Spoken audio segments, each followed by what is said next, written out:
Bonjour et bienvenue chez le Petit Grassois Artisan d'Essence. C'est Catherine, artisan cérier certifiée et créatrice de la marque de bougies Soham. Aujourd'hui, on se retrouve pour créer de jolis macarons gourmands.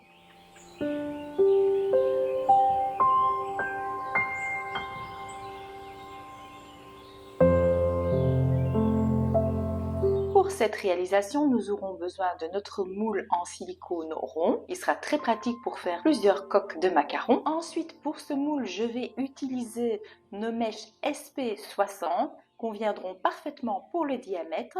Et bien sûr, j'ai choisi de la cire de soja. Et ici, nous allons travailler les deux types de soja, celle pour bougie coulée pour faire notre chantilly et celle pour bougie moulée pour réaliser les coques de nos macarons. J'ai choisi 3 colorants différents en paillettes et ce sont des colorants, donc j'ai pris un jaune, un rose clair et un couleur mûre. Alors bien sûr, nous allons parfumer nos macarons, donc j'ai choisi 3 parfums différents, parfum Mirabelle, parfum macaron vanille et parfum figue. Je vais commencer par prélever 90 g de cire soja pour bougie moulée auquel je vais ajouter un petit peu de colorant. Ici, j'ai commencé par les colorants jaunes pour faire mon premier macaron et donc je vais doser à 10% et ajouter 10 g de parfum. Et là, pour mon macaron jaune, j'ai choisi Mirabelle. Alors, je mélange bien pour intégrer colorant et parfum. Et ensuite, je vais pouvoir commencer à couler dans chacune de mes coques. Donc, je vais réaliser 2 coques de macarons. Donc, chaque coque fait environ 45 g plus 5 g de parfum. Donc, vous avez une coque fait à peu près 50 g.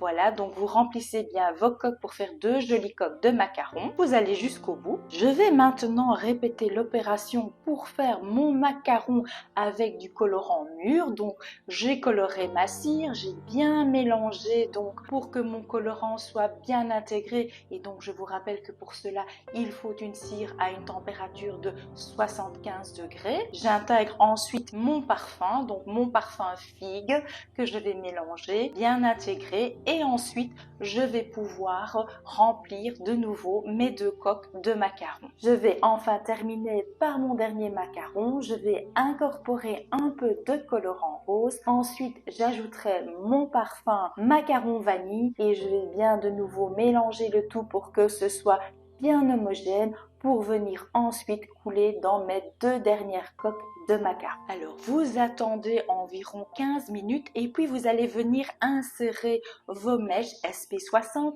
dans chacune des coques. En fait, dans une des 2 coques, bien évidemment. Et dans l'autre coque, vous allez venir mettre un petit bâtonnet.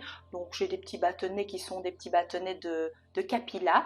Et je vais venir insérer mes 3 bâtonnets. Je vais les laisser jusqu'à ce que ce soit presque figé. Et puis surtout, n'oubliez pas de les retirer pour ne pas qu'ils soient coincés dans votre cire. Pendant que les macarons sont en train de refroidir et de figer, nous allons préparer une belle chantilly. Donc, je prends 100 g de cire de soja pour bougie coulée à environ 75 degrés et je vais y intégrer 50 g de cire en copeaux. Je vais bien fouetter à nouveau, vous connaissez la technique maintenant, pour obtenir une belle chantilly bien blanche, bien lisse et qui va me faire vraiment une belle crème. Mes macarons sont maintenant bien refroidis, je vais pouvoir les démouler, donc je les sors un par un et vous voyez j'ai bien mes petits trous qui sont faits dans la deuxième partie du macaron, donc ce sera pratique pour enfiler ma mèche.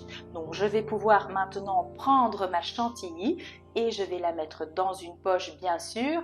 Je vais bien enlever les bulles d'air et puis ensuite je vais mettre ma chantilly sur la partie du macaron où se trouve la mèche. Je vais venir tourner autour de la mèche. N'oubliez pas de bien mettre de la chantilly à la base de votre mèche. Je fais mes 3 macarons et puis ensuite je vais pouvoir prendre la partie supérieure, la deuxième coque et venir simplement l'enfiler sur ma mèche et refermer en pressant légèrement pour donner cet effet gourmand de la chantilly qui ressort un petit peu.